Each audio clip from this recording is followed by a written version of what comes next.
En avant, marche! En 2019, la France vient d'entrer dans l'ère nouvelle et riante du prélèvement à la source.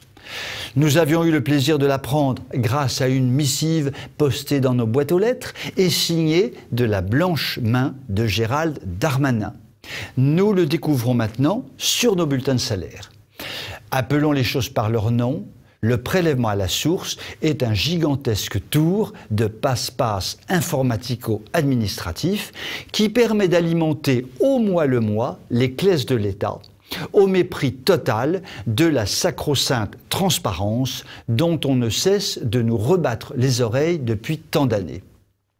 En effet, le prélèvement à la source de l'impôt sur le revenu consiste à confisquer encore un peu plus la part de salaire qui nous est versée mensuellement, tout en accompagnant d'un flou artistique le montant exact des dépenses de l'État.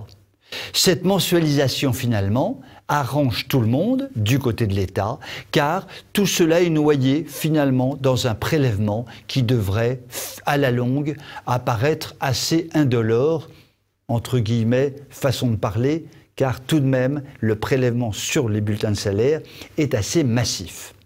En fait, ce prélèvement à la source achève de déresponsabiliser le citoyen face à ces dépenses de l'État parce que le citoyen oubliera très vite que le prélèvement se fait pour payer des dépenses de l'État qu'il ignore de plus en plus puisque le prélèvement se fait mensuellement.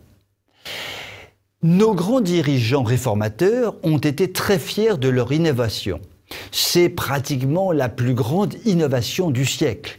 Darmanin d'ailleurs l'avait dit, « Je serai le ministre de l'économie et des finances qui aura mis en place le prélèvement à la source ». En revanche, toucher aux dépenses de l'État, regarder les niches fiscales, ça c'est autre chose, ça ne compte pas. Le grand sujet, c'était le prélèvement à la source qui est mis en place. En fait, la fiscalité française est délirante par son poids et sa complexité. Mais finalement, pour Macron et Darmanin, ce qui compte, c'est le prélèvement à la source.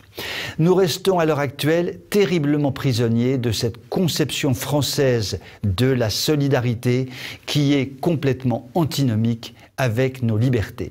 L'État nous prend notre argent pour l'utiliser comme il l'entend et ne nous attendons pas à ce que cela soit uniquement au seul service du bien commun. Ah ça, sûrement pas. Vous m'avez écrire si vous le souhaitez et je vous dis à très bientôt.